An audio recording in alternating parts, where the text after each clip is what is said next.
It's great to be back for my 8th consecutive Fancy Farm picnic. I'm glad to be here on stage with so many elected officials and special guests, but I want to begin with congratulations to Allison and Daniel and Jack and then essentially Elizabeth on their new additions to their families. You're going to love being parents. Someday they will sleep. And don't worry, after November 2010, y'all are going to have plenty of time to spend with your new family.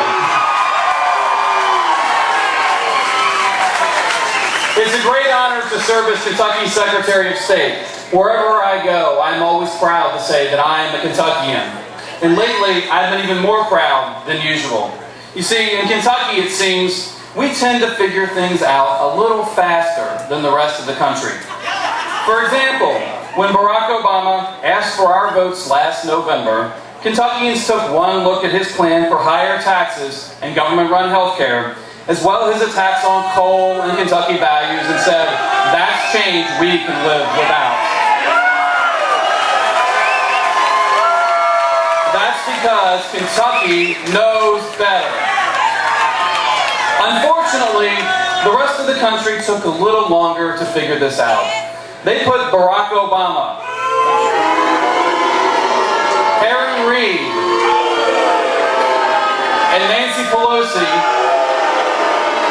in the driver's seat, and now they're driving this country off a cliff. First thing they did, they passed a stimulus bill without giving anyone a chance to read it. As a result, our debt will double in 5 years. Taxes are likely to rise so high, you'll swear you're in France. The only thing that bill stimulated is the unemployment rate, which is now 11% in Kentucky. That's why I'm proud that Jim Bunning, Mitch McConnell, and Ed Whitfield voted the right way.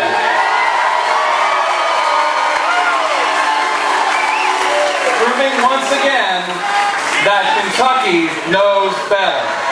Next, their so-called cap-and-trade bill is really a new energy tax levied every time you start your car or flip on a light switch. It's anti-coal and it's anti-Kentucky. Cap and tax, that's a better term for it. It will cost Kentucky farmers and business owners over $5 billion over the next decade. That means higher utility bills, fewer jobs, and less take-home pay. But that's a liberal for you. They'd rather punish hard-working Kentuckians than force China or India to deal with their own environmental messes.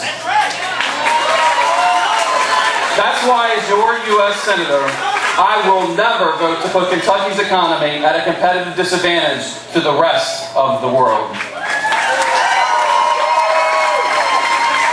I have a better idea. How about we cap federal spending and trade this bunch in Washington for some folks who understand that we can't tax our way to prosperity.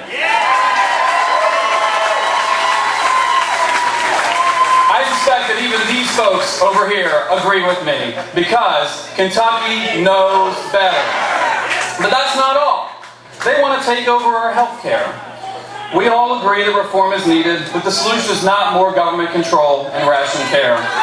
Under the plans being discussed in Washington, we are well on our way to seeing the day when the doctor says, talk to 2 bureaucrats and call me in the morning. Now, I don't know about you, but I don't think that's going to make me feel any better.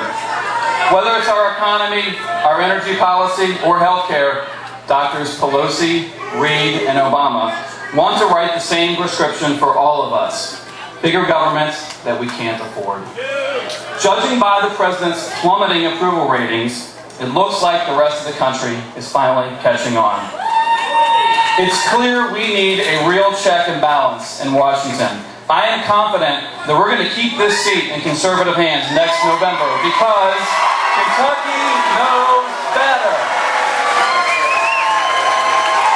Kentucky knows better, that's right.